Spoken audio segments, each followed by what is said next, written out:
Hey you guys, it is your girl Talk That Talk Mia, and I am back with the continuation of this love story. Okay, so y'all know I left y'all at the point where I got baptized and hey, officially saved. Now what? Like literally saved, like for real saved for this time. I have a conscious heart, a conscious mind, a conscious decision. And one more thing, like y'all know when I was telling y'all about like I was trying to get it out when I was saying being baptized, the representation of the baptism, but I said you going down, old and coming up in the new.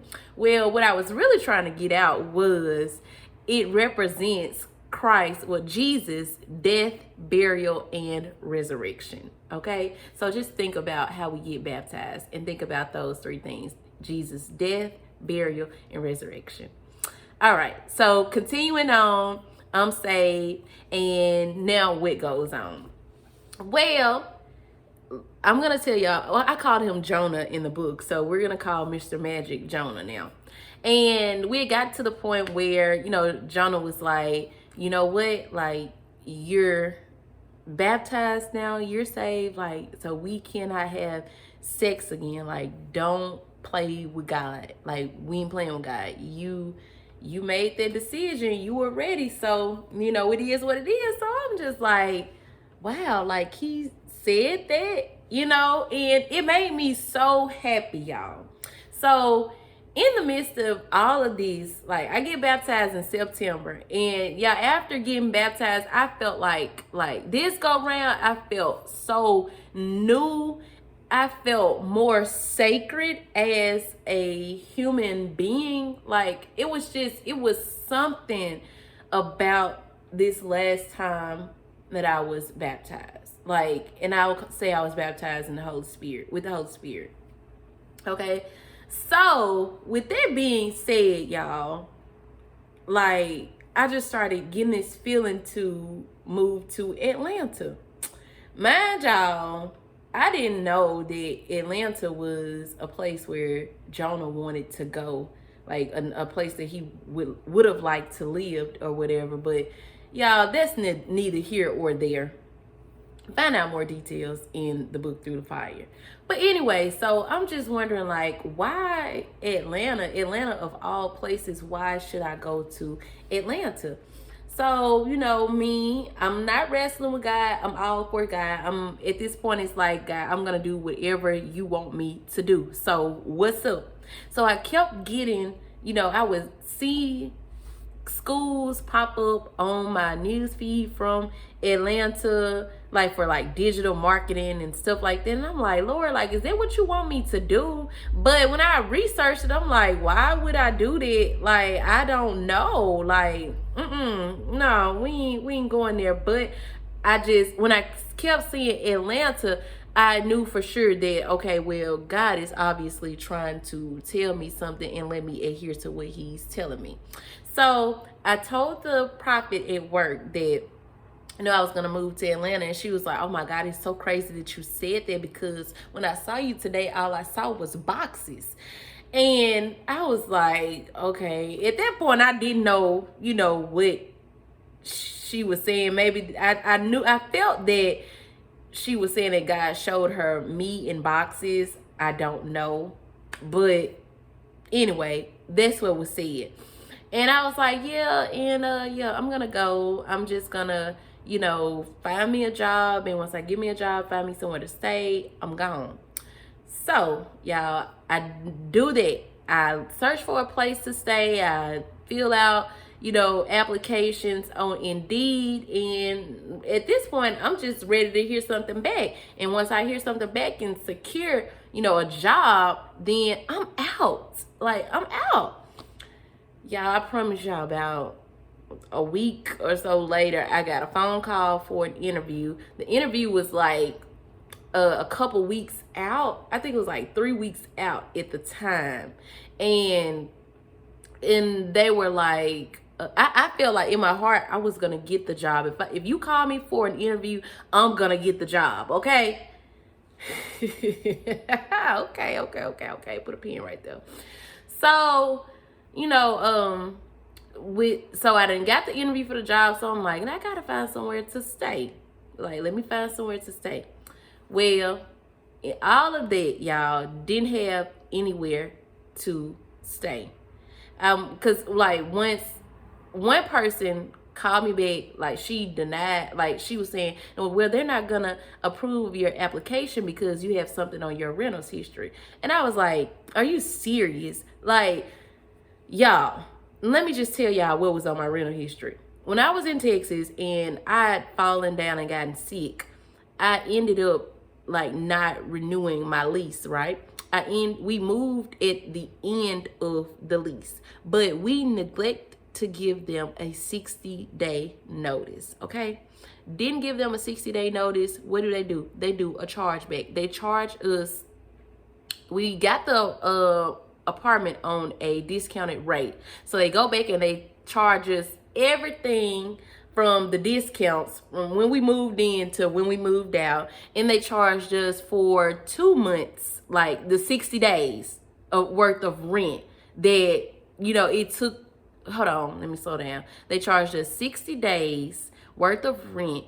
So that made up for them having to put the apartment back on the market in the money that they would miss. Y'all, read your leases. Please read your leases.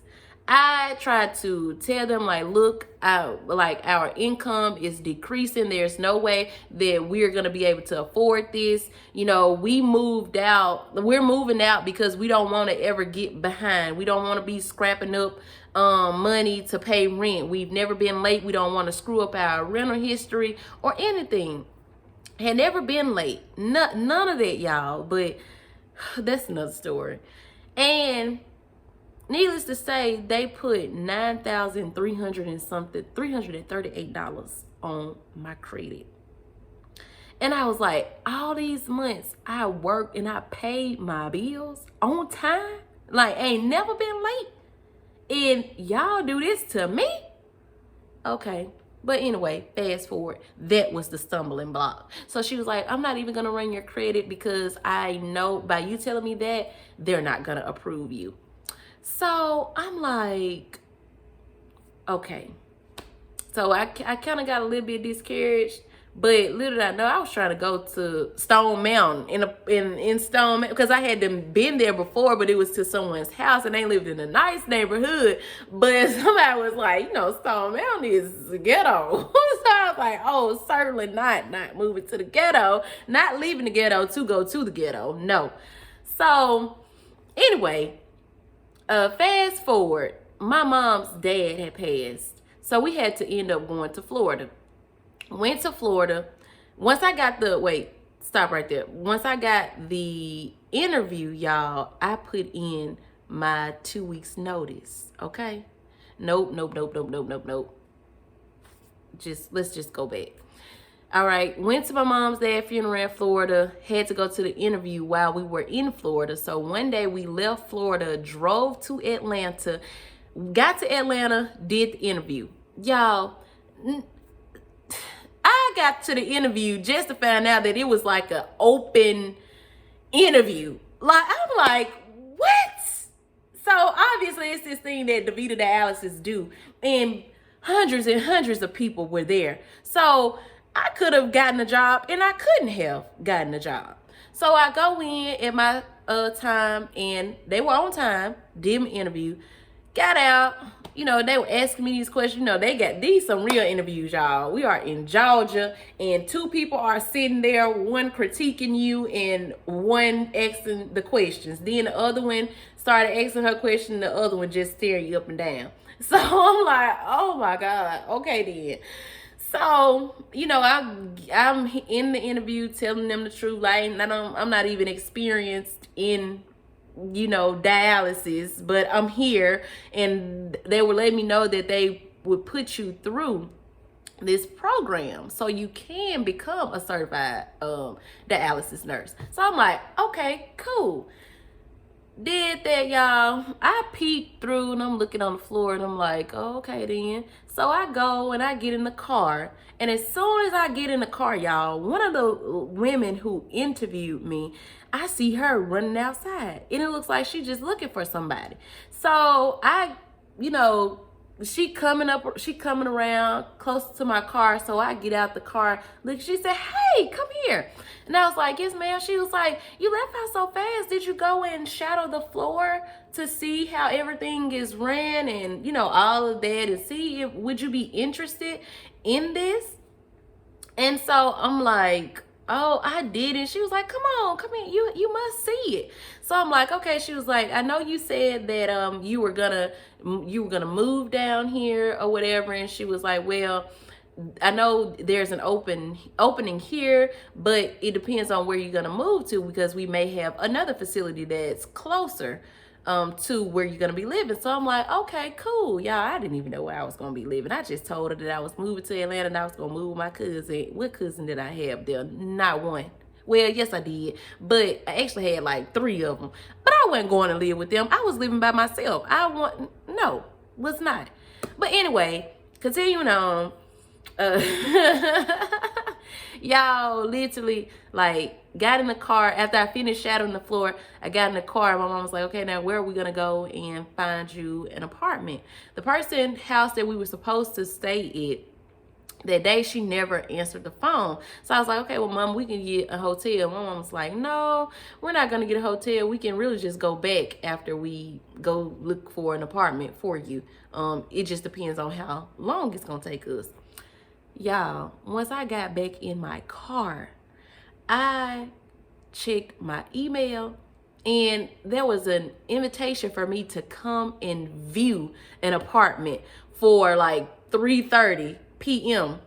And I had just finished my interview and I'm looking at it. I'm like, okay, well, this is 40 minutes away from here. So I'm like, okay, that'll be a good little commute from here to there. So cool. Like, Mom, let's just go over here. Yeah, we got there and everything was everything, okay? It was in a nice area. It turned out to be in Cobb County. When the lady was showing us around, she was just like, you know, this is, like, my mama was really worried, y'all. She was like, cause she moved by herself, like, this is Atlanta. So the lady that was showing us, she was just like, well, you were the apartment manager. She was like, you know, well, we're in one of the safest counties in the state of Georgia, you know, and I didn't know nothing about Cobb County, but oh, we gonna get there.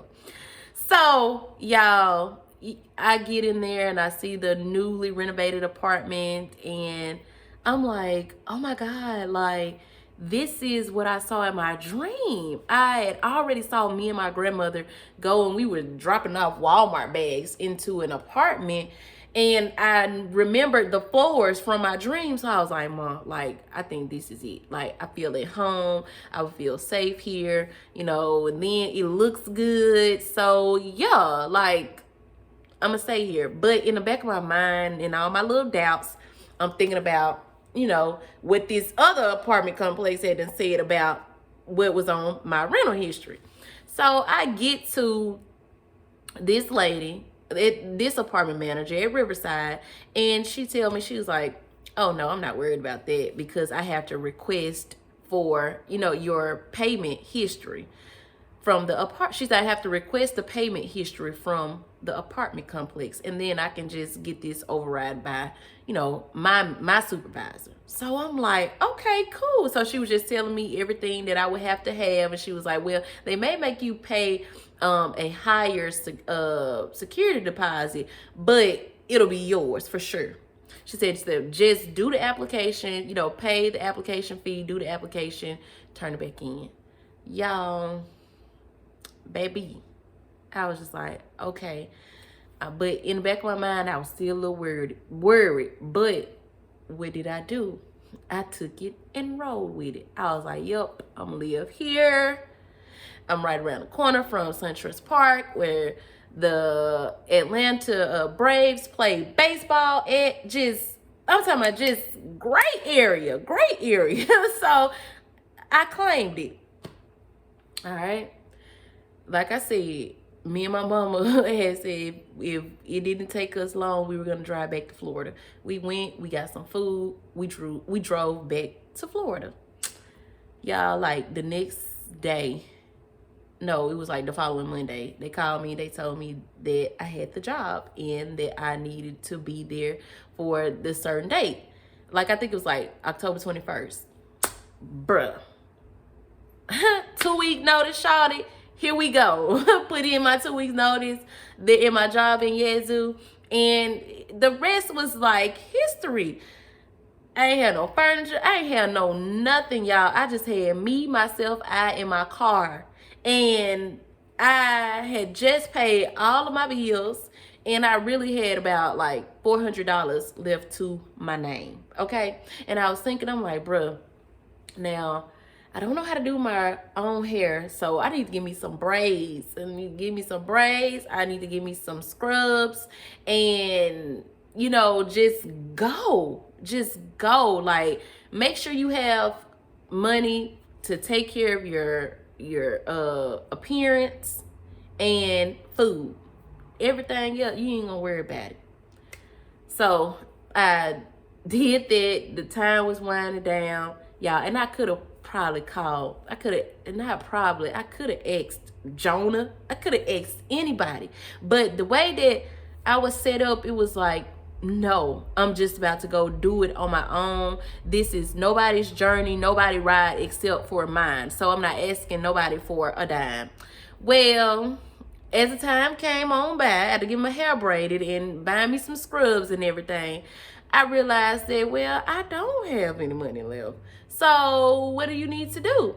You need to call your dad and ask him for $100 and just let that be that. So here go my dad. He's asking me, where is Jonah? Where is whoever that I'm talking to? And I'm like, you're a dad. You're supposed to be helping me. No matter what, you really should have been driving me, making sure I've gotten there safe. You really should be, asking me if my oil is changed and all of these things. You're supposed to be asking me all of this, but instead you tell me that it's the guy's job that I'm talking to that's supposed to do everything. Yeah, it's a twisted story behind all of this, and I'm not gonna really get into it because it's in the book Through the Fire. I don't want to tell everything, but yeah. But anyway, you tell me it's the guy's job to do this, and because of you, I'm just like, no, I'm not asking nobody for a thing, and I'm just gonna go get it the best way that I know how. I'm just gonna go work for it. So anyway, he gave me $100. We put gas in my car. I dropped him off at home. And baby, the next few minutes, seconds, I was out heading to Atlanta. Y'all, this ride of mine was so peaceful.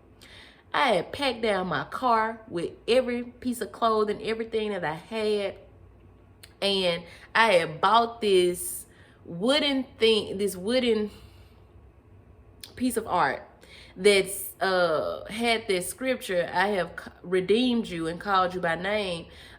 You are mine. And I think it doesn't say that exactly, but I'm about to tell y'all. I think it's from Joshua.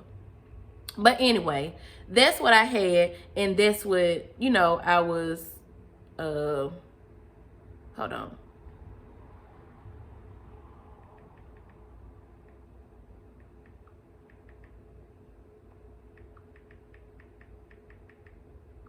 But anyway, that's what I had, and that's what I, had in my car and whatever. Got there. Y'all, the whole ride I was listening to, when I got there, but the whole ride I was listening to praise and worship music. It was just feeling in my soul like, bro, I am so proud. I'm so happy for myself. Like, I'm happy to be here. you know, even with my little $100. And at this point, after I done filled up my car, I was at 60. And y'all, I didn't know like where anything else would come from. I stopped somewhere, I think in Douglasville or somewhere in Georgia, and got a Subway pizza and filled up my tank for the second time, and got the trucking on to Atlanta. So once I reached the part, it was a sign that said Tyler Perry Studios. I was just like, oh my God. You know, like, I'm so happy, you know, with me writing this book. So I'm thinking like, oh, the places I will go with this book. Y'all, I was just like, hey, I'm ready to get it. I'm ready to get it. So y'all got there. I'd already found the hotel that was close to the apartment complex where I was gonna move to, like literally down the street, not even I would say 2 minutes down the street from the apartment complex that I was gonna move to. Got there, y'all. I sat in the car for about, like hours. A couple hours. Then I was getting frustrated. I was like, well, God, you said that like you would provide, you would make the provision, you would do this, you would do that, and I don't see anything. If you want me to sleep in my car, just say that. You know, like just say that. Like, really? But deep down inside, I'm like, Lord, don't make me sleep in my car. Please don't make me sleep in my car.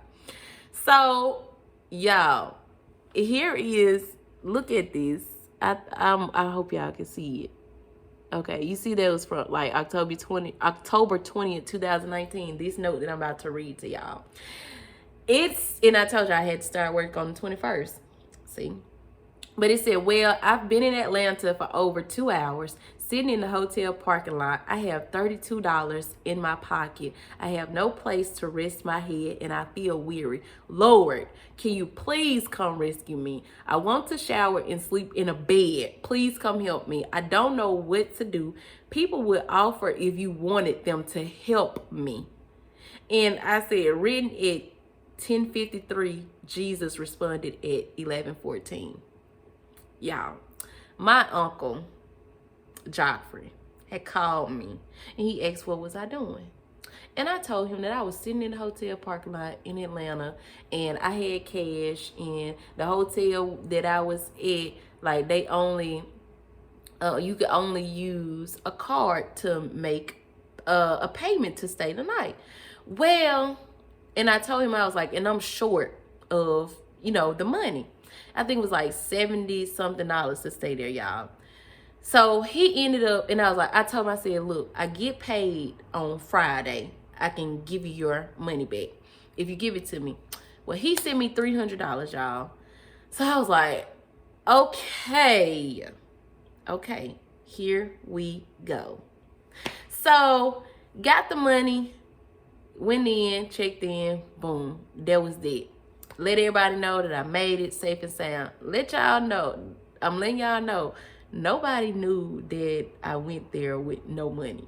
Like, my mama probably would have had a haywire, but everybody would have been asking questions like, why are you going there and you don't have any money? No, it's called faith, and I know that God will provide.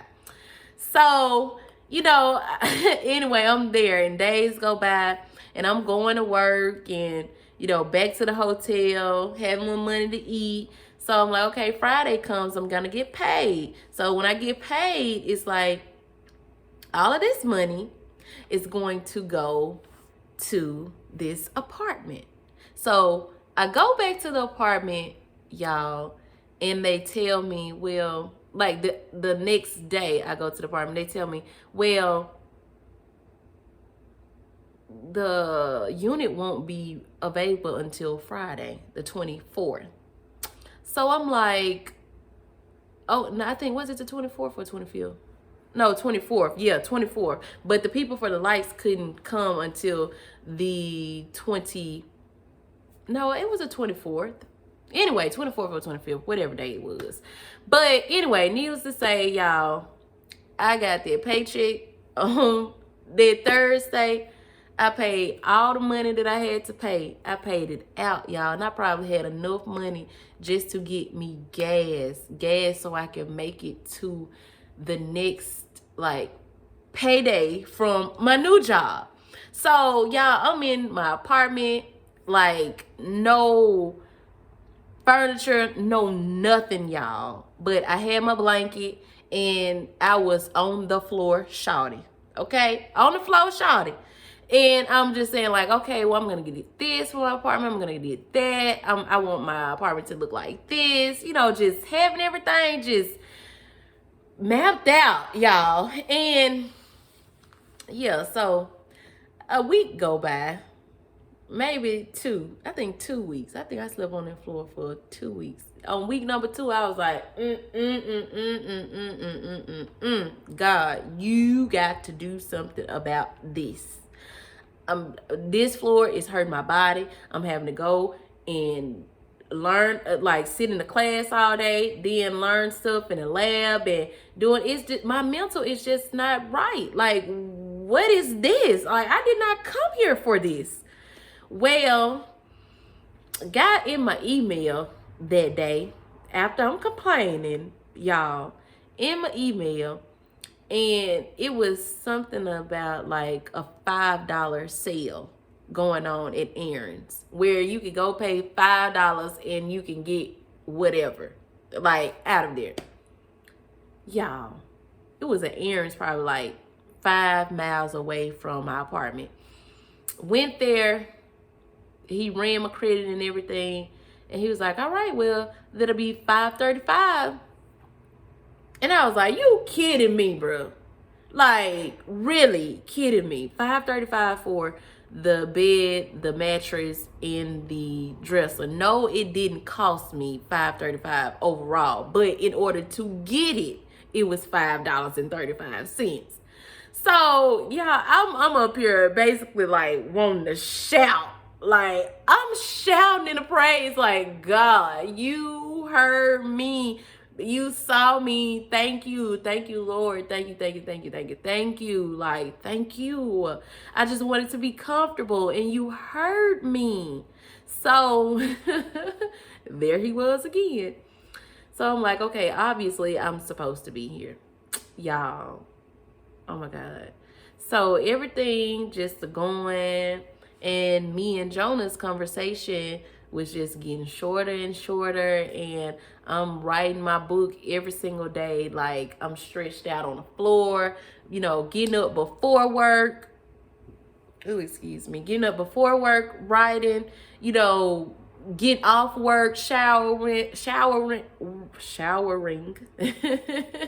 on the and getting on the floor in the closet, right? Just hanging off the bed, right? I'm really just in tune with myself, just getting there.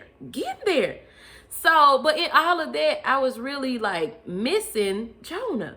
I still felt like, okay, well, God, this is where you got me. Okay, I still feel like I'm at home. Like, why am I here? Like, everything is not everything. Like, I have a little peace, but I don't have my son. I have a little peace, but I don't have Jonah here with me. I have a little peace, but my mama is not here with me. I have a little peace, but what is it? Not satisfied. Just not satisfied. So I go on and I continue, and as I was writing, I was really getting freed a little bit more, because I'm sitting up here sitting with every single thing that somebody had done to me starting from my high school years. And I'm really sitting over here just getting angry and all out of whack. I'm really sitting here like starting to tell my dad like how he's making me feel, like how he has made me feel, but still trying to understand it and still trying to be okay with it. But I wasn't okay. I wasn't okay. Like, I needed my mom. I needed somebody there to like talk to me, hold me, let me know that it was gonna be okay. I didn't know what I was going there to do, to pick at these wounds that was so infected. I didn't know. So I just kept feeling the need to go home. Like after 6 months, was like, no, like on month number 5, he was like, okay, now go home. I'm like, no, I'm not gonna go home. I know I don't have everything that I want to have in this apartment.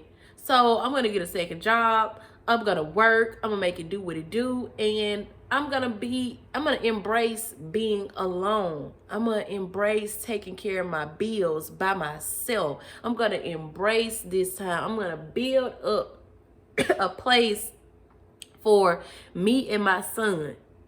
And his dad was like, oh no, you're too far away. There's no way that we can co-parent with you in Georgia and I'm in Texas. There's just no way. So I'm just like, bro, like, come on. Like, no. And then this other person comes along, y'all. And this person, he reminded me of Jonah, but he wasn't really going all in. On our first date, he came from his home to Georgia, and Georgia was his second home. Well, we met at Lenox Mall and we went on a date there. Okay, date. And out of our first meetup, he literally took me to get my finger sized. So I'm like, you might be on to something. But y'all, I was just so scared and in my own mess to where it was like, I'm not really thinking about you. My mind is set and focused on Jonah over here, who I really shouldn't be thinking about, who, just Jonah can get everything, can make everything make sense. So I'm gonna roll with Jonah. Y'all, needless to say, after a while, me and old buddy just stopped. And I felt like he could have been like a lot for me. But anyway, I was still in my mess. My daddy issues was just spilling out all over the place. So, like I said, it was, I was feeling the need to go home at the 5th month, and I was, fighting and wrestling. Like, no, I'm not going. Well, I told y'all that obedience is better than sacrifice. So, yeah, I said that. One day, y'all, one of my coworkers, I woke up. No, I wasn't even asleep yet. I was heading there. But I heard my phone go off. And this dude sends me a video of him masturbating. It asks me not to tell anyone. So I'm just disgusted. Cause mind y'all, my mind is free and cleansed of that type of sin. So I'm just like, I know he just didn't do this to me. So in my heart and in my mind, I'm like, man, this dude could see me anywhere. Like, he could follow me home from work. Like, I'm getting paranoid now. So, like, I was really just disgusted. That was the first thing. Did I go to work and tell anybody?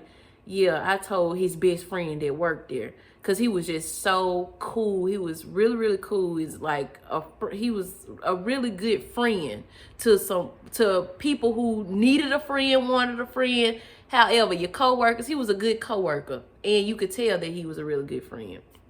But anyway, I told him that he said that he was going to, take care of it. Well, he had to send it to our other coworker too. And she was disgusted just like I was. But anyway, that was strike one. Jamia, you better leave that job and go home. No, I'm not giving up. I just refuse to. Well, strike two.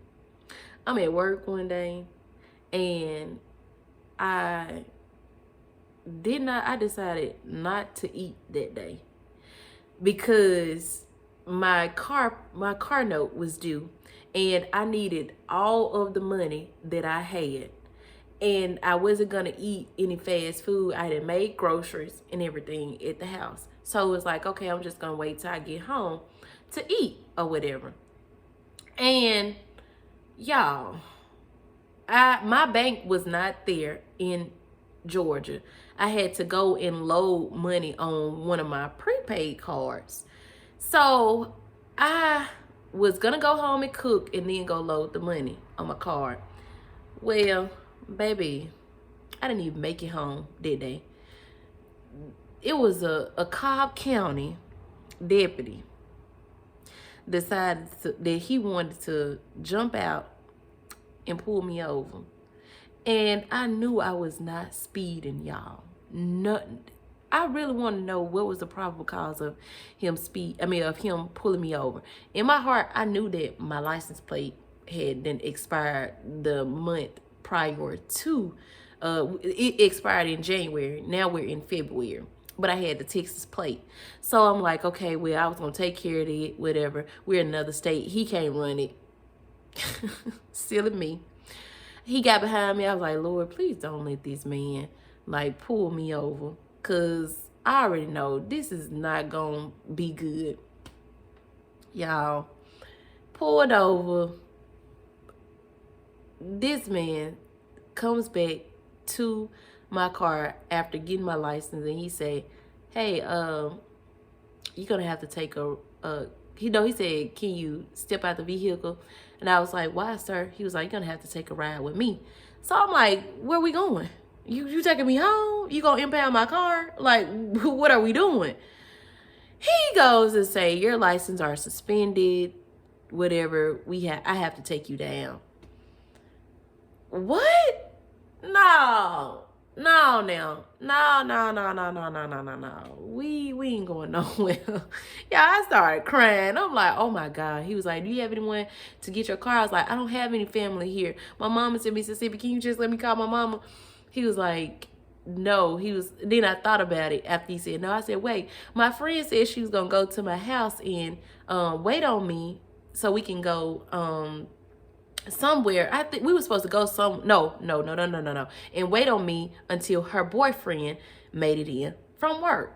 So I was like, no, he was like, okay, well, can she come get your car? Because that'll save you money. So I'm like, okay. I text her, y'all. She pulled up in that alley. I'm talking in 0.2 seconds. Man, y'all, because I was like literally about to be at home. I was about to be at home in about 1 minute and 30 seconds. But, y'all, she got my car. Called my mama. She got out the car. She was like, sir, we are nurses. We're not bad people. He was like, I understand it. Can I see your driver's license? He ran her driver's license trying to make sure that she did not have any warrants or anything for her arrest and all of that, y'all. And he took me on down to that station. Y'all, that was my first time being locked up. And I was like, oh no, we're not in Mississippi. We are in Atlanta, Georgia. And I was so happy that we were not in Fulton County. We ended up being in Cobb County. He took me to Marietta. And y'all, baby, I was sick. Do you hear me? My friend was like, before I got in the car, she was like, don't worry, I'm on my way to come bund you out. He said, no, you might want to wait a while because it's going to take them a few hours to book her in. And I'm like, a few hours? Y'all, that was a whole other experience. Got there. Ooh, my anxiety was through the roof. The nurse going to say, she said, is your blood pressure and your heart rate always elevated? And I'm like, no, it's only elevated because I'm here. Yeah, I was so mad. I was so mad. But while being there, I had the opportunity to talk to a few women, you know, with some things that they had going on in their life. So by the time I finished talking to them, y'all, they was ready to release me. I get released. My friend come. She asked me if I wanted any food. Y'all, I couldn't even eat. I was so sick. Y'all. And got there, I had to call my administrator and let her know that I was locked up because I didn't know if I was getting out or not. Like, once they told my license was suspended, I'm thinking, well, baby, wherever I got that ticket at, they gonna come pick me up from Georgia and take me back down there. But nope, it wasn't even that deep, y'all. I was so scared for nothing. He had told me before I left, y'all, let me say this. He told me before I left, he said, don't you drive your car, because they are known to like target you. They know that your license are suspended. They're going to be looking for you. They will arrest you the next day, and then you really won't be able to get out. So I'm like, okay. So y'all, I get there and I drive to work the next morning. Somebody was already there covering my shift and whatever. So they sent me home, and I'm like, Lord, I need to work. I didn't just got locked up, you know, had to get out of here. Lord knows, I just said I only had the money to pay my car payment. So what in the world? How am I gonna get all this money? These bills steady rolling. What's really going on? What is really going on, y'all? Got there, whatever. I cried, and the song that came across my title was "He Wants It All." Y'all, I'm boo-hooing, just driving down. Girl, oh my God, driving down 85. No, I was driving down 75. Y'all, just crying like, okay, God, I give up. I surrender. Whatever you want, whatever it is that you want from me, I got you. Whatever. So, y'all, get there. Later that day, I was like, now let me go to Walmart so I can go load this card, pay my car note, and we gonna get back to this house safe and sound. Got to Walmart. My card would not load. I'm like, bruh, this is not life. I know you lying. All right. So I sat there a minute. I'm like, Lord, please don't let no police come out. I'm not trying to go back to jail. So I went on. I drove. I got to the CVS that was by my house. So got in there. He said he took my car was loaded. As I was walking out the door, he's like, hold on, ma'am. It didn't load to your card. I was like, what? Then I'm like, man, let me see if y'all got a vanilla card over here.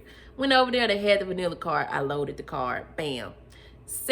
Went back, got in the car, sat in the car for a few minutes because I just felt like it was a police over there. Like, I was like, bro, I'm not finna go to jail. This is where I got pulled over at last time. Not gonna do it. Not gonna do it.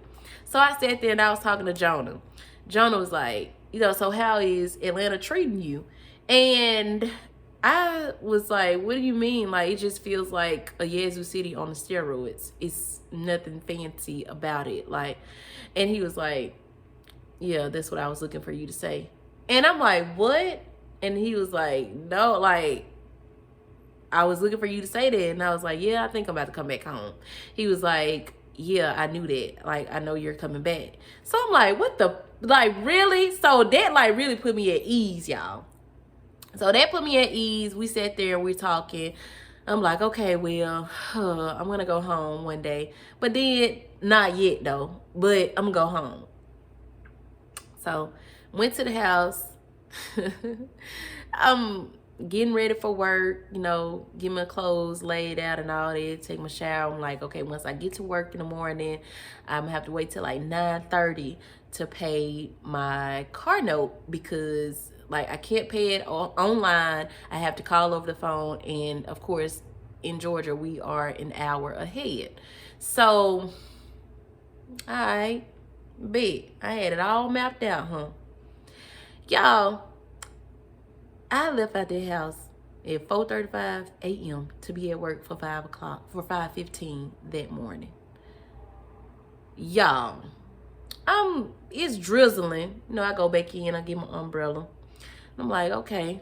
And I had to grab my lunch bag too. I'm looking, I'm like, okay, I know I parked right there. Hold on, I'm tripping. Let me turn my flashlight on. Let me just walk all the way down here and see. I'm scared as I don't know where to, y'all, because it's pitch black dark out there, and it was some, like, a trail behind my apartment. Ain't no telling. I'm in Georgia. I don't know who gonna jump out. No, for real. So, y'all, I'm looking, I'm like, I just know these folks ain't came and got my car. No, y'all didn't come and get my car. Y'all did not come get my car. Like, I ain't never been late until this little time that I'm late. I'm 2 weeks late. And then another payment is about to be due. And y'all come get my car? Y'all are wrong for that. I have been on time for this car payment all the way up until this time. Like, really? Like, I was in a bind. I got sick. I could not. Y'all, I forgot to tell y'all, I had started getting sick too. Like, my sickle cell had started acting up. And when that happens, I know it's just like, it's stress. It's time to go. Like, it's nothing but it's time to go. But I was being hard-headed. But anyway, get back to this car situation. Y'all were just like, God, okay. So I was like, bro, I got to get to work. I got to get to work because they cannot start without a nurse on the floor. The charge nurse wasn't going to be there yet. So, y'all, I text the administrator and let them know and just everything. And I tried to download the Uber app, and Uber wanted an old bank card, debit card that I had years ago. And I'm like, bro, I don't have that card anymore. I done been through so many cards. Like, I don't have that one, so I cannot verify it. So guess what? There's no getting into Uber without that card. So I'm like, okay, bro, downloaded Lyft.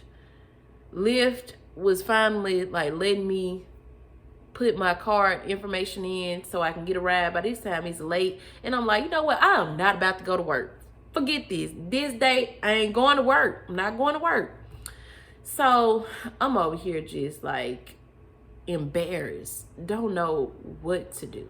But at the same time, I felt like I was alleviated of so much stress because so much was starting to go wrong with that car, y'all. Like, it had started shaking, just everything. And I'm like, bro, like, I don't have the money to fix all of this stuff and be in a new state where this rent is high and all of this, like all of my bills. Like, I'm tired. I am so tired.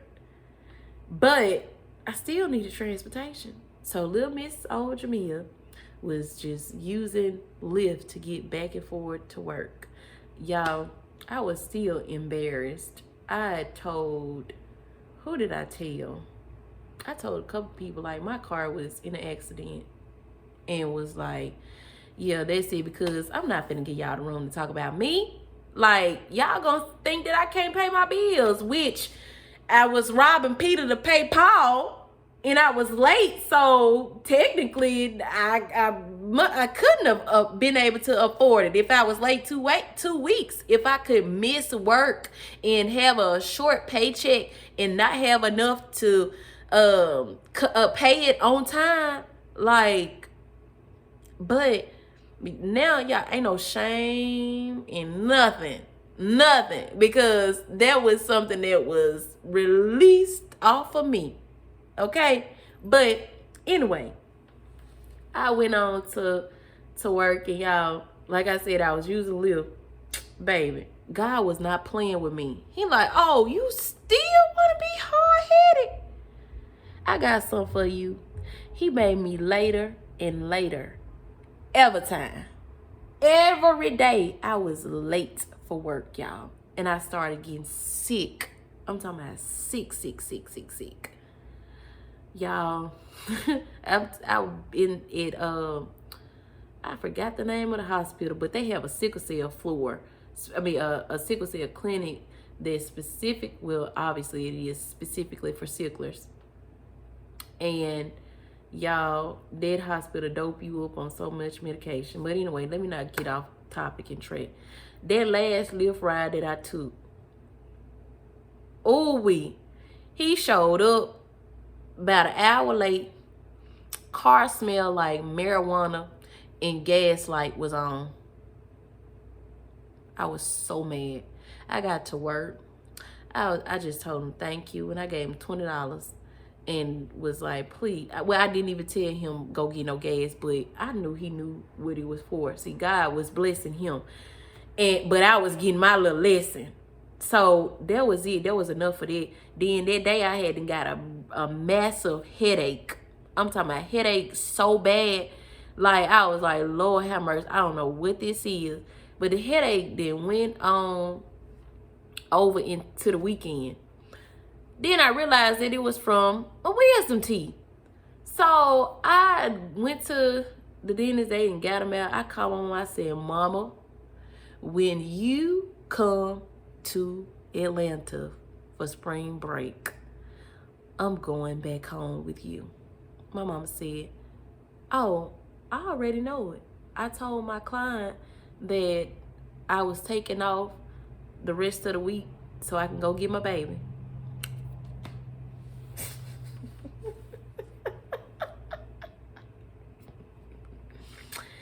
Y'all, I was at ease. Okay? I was like, look, my mama know what's up. God had already spoke to her and told her that she was coming to pick me up. That was all she wrote, y'all. But it was like an embarrassment for me to leave Atlanta after I had announced the move and everything, and just been like, yeah, I'm about to go do this. I'm about to, just like, God, take me to the next level.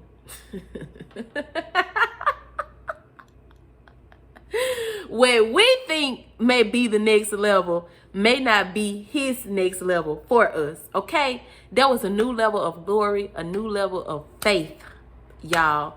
A new level of faith. Faith in trusting him. Hold on, I got to drink some water because that white was not,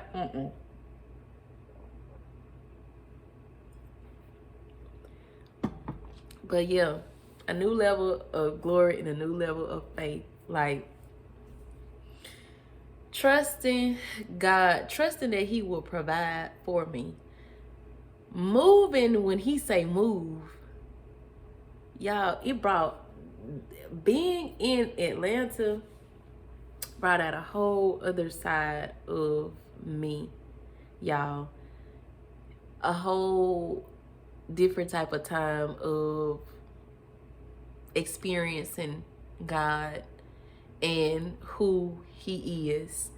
All of the blessings that he was giving me, but with me wanting to be disobedient and all of that, like, he took things away from me. He started causing havoc in my life because I wanted to do things my way. When he was saying, okay, time is up, you got what you needed to get from here. And that was obviously to be put in another space and to go to another level in him. But y'all, I discovered my daddy issues, and I went there to finish my book, Side Chick Savior. Y'all, I wrote that book. I dictated that book in my documents, and bruh, like, it was up. Like, no distractions. I was not distracted by anyone. Although I was wanting Jonah and just waiting on Jonah to just do what, I have been told that he was gonna marry me, not by him, but the prophet, okay? A prophet said that he was my husband, okay? I'd heard God's voice tell me one night that it was a beautiful thing that we had going on. As I was laying down, and I was like, okay then, but it was just, baby, Y'all, let me just finish this and I'm gonna wrap this up.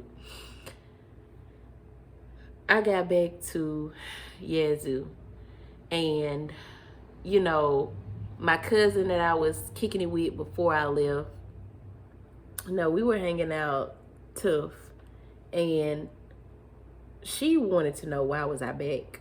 But obviously, and of course, it wasn't for her to understand. I felt like there was no support when it came to her. So it was just like, you know what?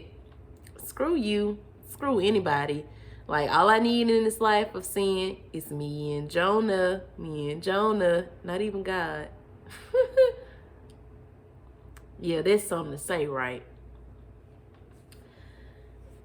I was literally like thinking I was doing the right thing and following God and just, you know, being obedient.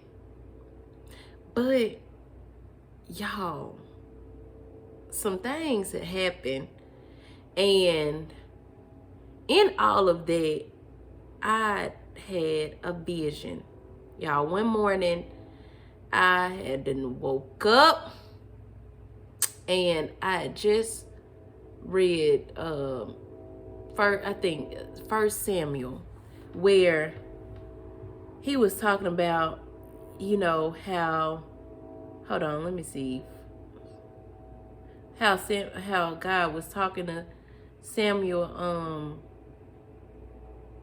like he was telling him something that was gonna happen, like he heard God call his name. But the way that it would happen for me is I would hear like thunder and like knocks. Like I always felt like I would hear somebody knocking on my door and I would just jump up or whatever. And so I'm like, okay, you know, here we are.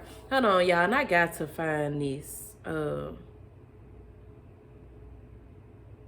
I got to find. Hold on, I'm definitely finna tell y'all this.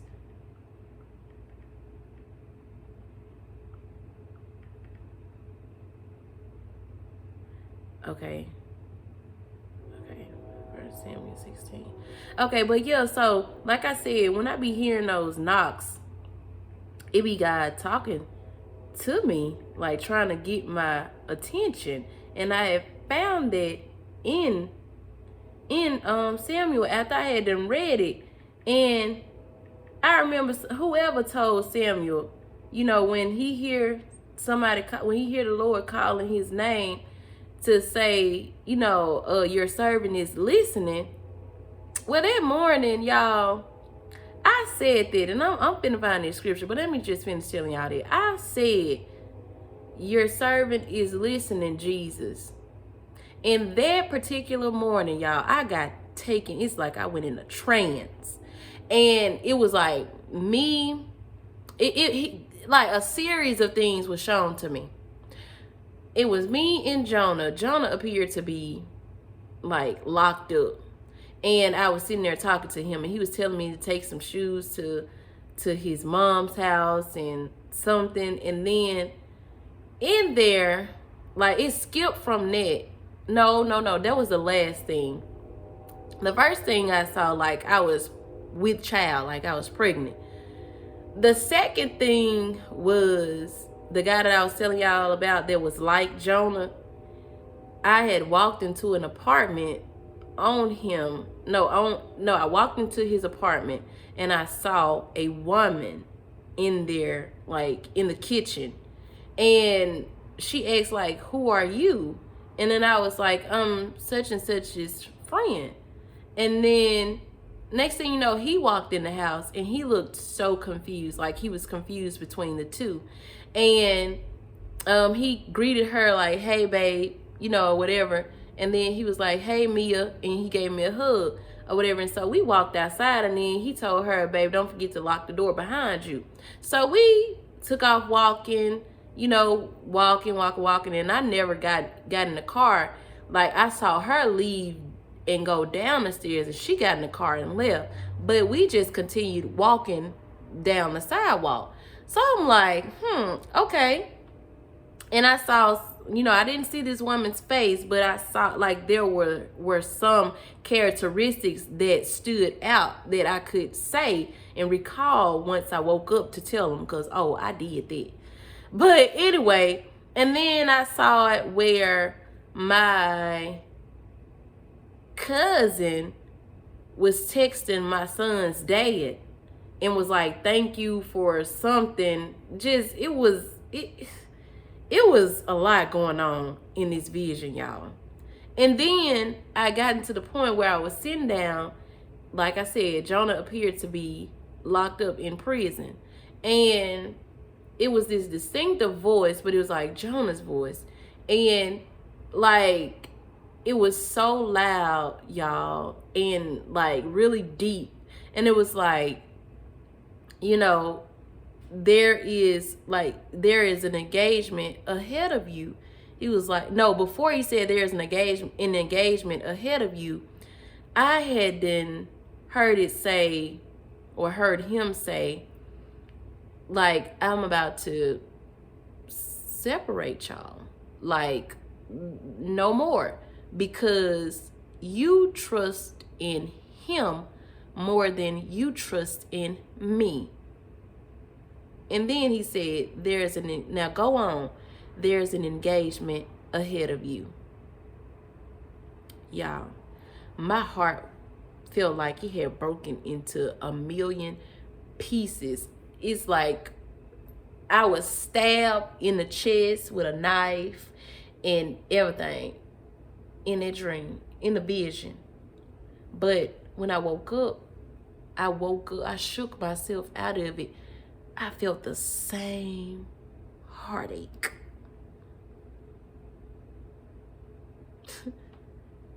This is a whole nother level that we about to go into, y'all. A whole nother heartache. I told Jonah about that vision. I told the other dude about that vision. I told my cousin what happened in that vision. My cousin said, I'm going to need you not to eat whatever you ate before you went to sleep. I said, The other guy said, wow. I said, it's crazy because I asked God to show me. We didn't talk no more. We fell off terribly after that. Jonah say,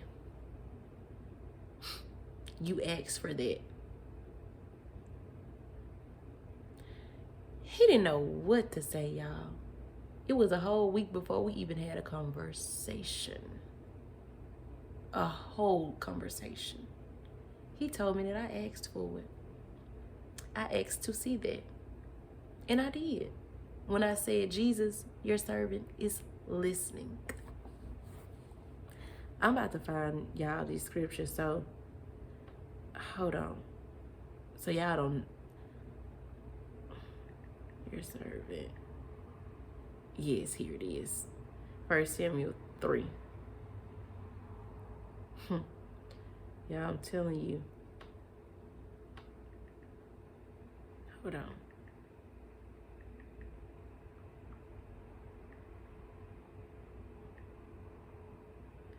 Okay.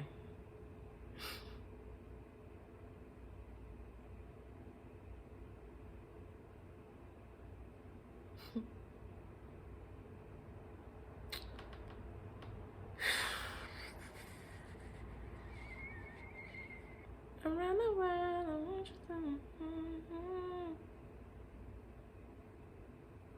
to. Okay. The Lord speaks to Samuel. Meanwhile, the boy Samuel served the Lord by assisting Eli. Now in those days, messages from the Lord were very rare and visions were quite uncommon. One night, Eli, who was almost blind by now, had gone to bed. The lamp of God had not yet gone out, and Samuel was sleeping in the tabernacle near the ark of God. Suddenly, the Lord called out, Samuel. Yes, Samuel replied. What is it? He got up and ran to Eli. Here I am. Did you call me? I didn't call you, Eli replied. Go back to sleep. So he did. Then the Lord called out again, Samuel. Again, Eli got up and went, no, again, Samuel got up and went to Eli. Here I am. Did you call me? I didn't call you, my son, Eli said. Go back to bed. Samuel did not yet know the Lord because he had never had a message from the Lord before. So the Lord called a third time. And once more, Samuel got up and went to Eli. Here I am. Did you call me? Then Eli realized it was the Lord who was calling the boy.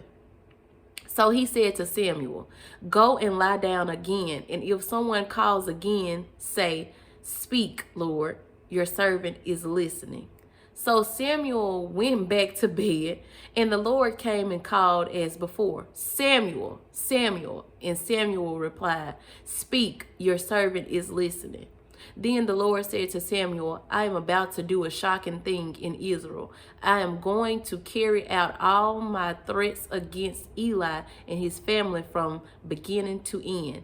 I have warned him that judgment is coming upon his family forever because his sons are blaspheming God and he hasn't disciplined them. So I have vowed that the sins of Eli and his sons will never be forgiven by sacrifices or offerings. Y'all, and that was 1 Samuel chapter 3, verses 1 through 14. God is for real. Fivefold ministries exist.